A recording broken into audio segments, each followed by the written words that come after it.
Self-discipline comes from within. It's a desire.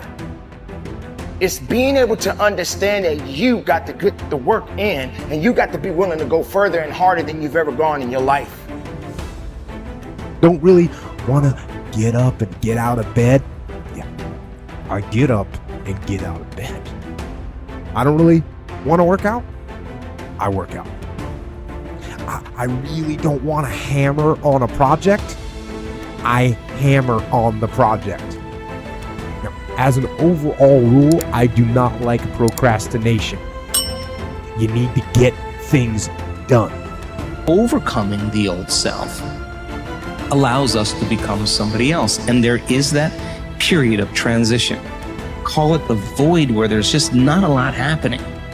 And you just got to be able to keep going and continuously get to the end of your belief where most people stop. Success is like a quiet daily set of tasks. Real small. Real small. It's very quiet. It's a very quiet process where you're just drawing your state from within yourself, doing these like simple little tasks, but finding love in those simple little tasks. It's not this big rah-rah speech where you do this one thing and something big happens. Look, when you start deciding that it's time to change, you may have to use 5, 4, 3, 2, 1, 5,000 times a day because you're pushing through self-doubt and you're pushing through procrastination and you're pushing through resignation and you're pushing through fear over and over and over and over and over and over and over again. Change the chapters in the book of your life if you want to. There's a book being written about you. You can decide, you and God, or you and whatever you believe, you're the author. You can turn the page. It might be year 2, 3, 4 before you get your big win, but you can decide now, I'm going to walk, talk, and be a different person. See, we don't have the courage, and that's what it takes, courage.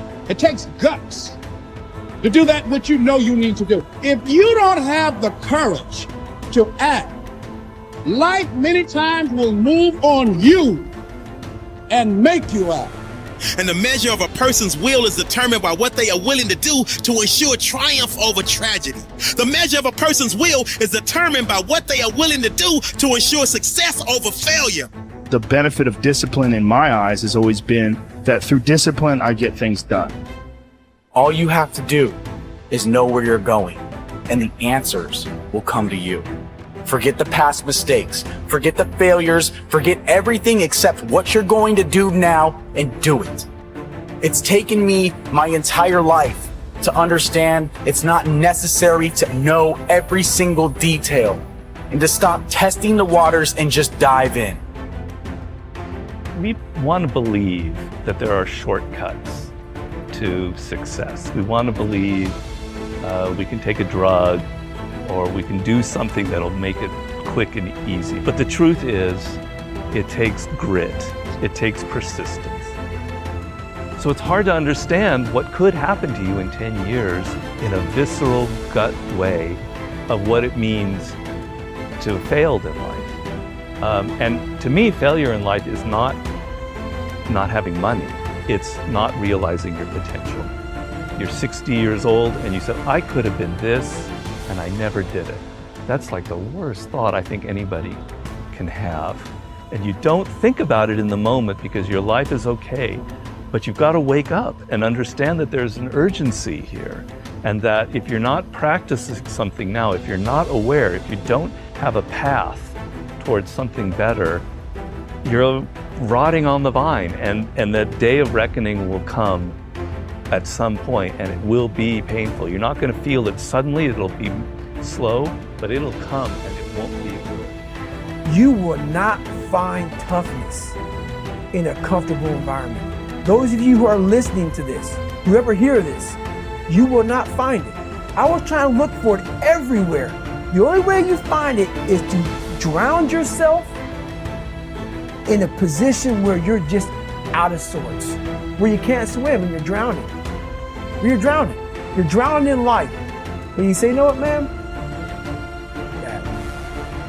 I'm gonna figure out how to backstroke something. I'm gonna figure out how to, and then you figuring out all these tools. Your mind starts to, when you quit, your mind does this. Because you're out. once you say, I'm not going to quit, this is the 40%.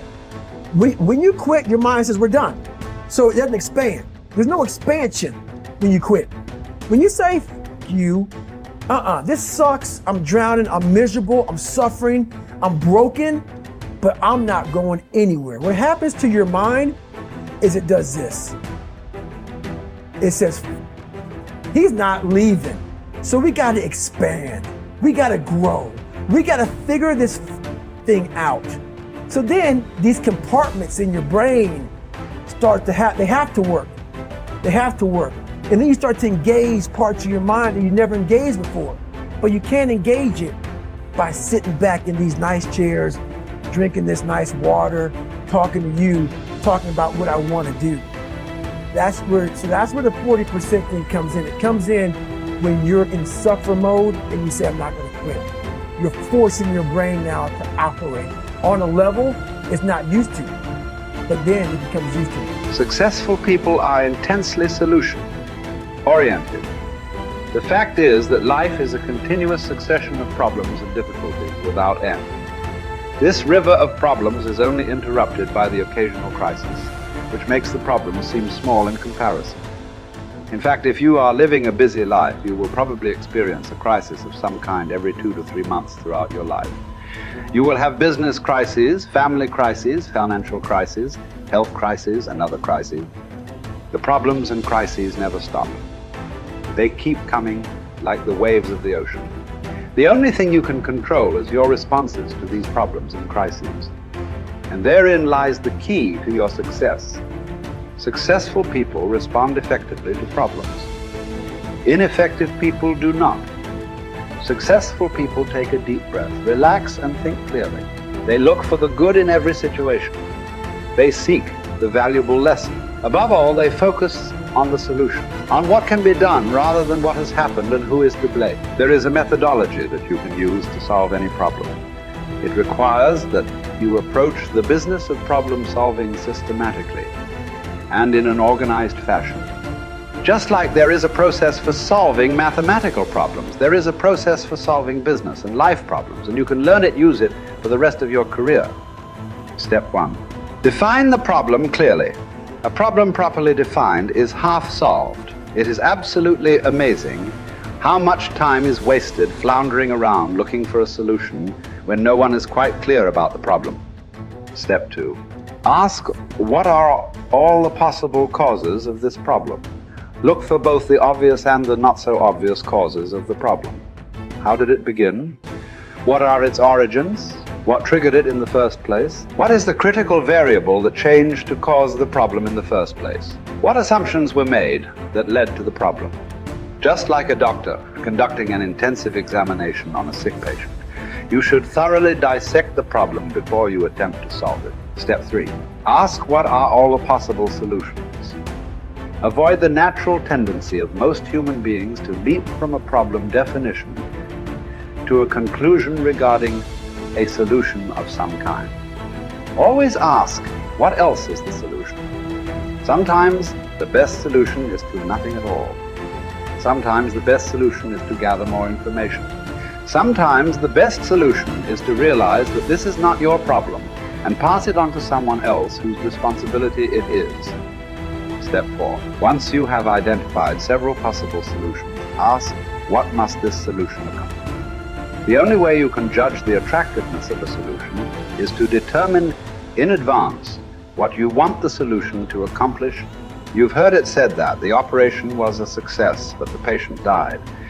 It is very common for us to initiate a solution and implement it, but the problem is not only not solved, but it is worse than it was before we took action in the first place. Be sure that the solution you select will accomplish the purpose you had in mind when you started on the problem-solving exercise in the first place. Step 5. Once you have decided on the ideal solution, assign specific responsibility or take responsibility yourself for implementing the solution. Set a deadline for implementation. Set a measure by which you can determine if the solution has been effective. A problem-solving discussion that does not lead to agreement on a specific solution, accompanied by the assignment of personal responsibility and a deadline, is a problem that will come back over and over again without resolution. Practice this systematic method of dealing with a problem over and over until it becomes a habit of thinking. You will be amazed at how much more effective you become and how much better your results will be using this method. I kept saying this to myself on repeat. There is no way, Mel, if you work this hard, that you will not be rewarded. You have to believe that this moment is preparing you for something amazing that hasn't happened yet. Keep going. You have to believe that this moment is preparing you for something amazing that hasn't happened yet. Keep going. And so I repeated that over and over and over and over and over again as I wanted to throw in the towel, as I would start to bash myself, as I would start to feel sorry for myself and be like, nope, there's just no way I'm going to believe that something amazing isn't going to happen. I've worked too hard. Something amazing that hasn't happened is coming. And when you get yourself into that mindset, it creates a sense of resilience and momentum and resolve that you need in order to keep going when the shit hits the fan or when you feel disappointed or when life is beating you down. And that was the other gift of that moment, is developing a little tool to flip my mindset when I wanted to start to feel sorry for myself.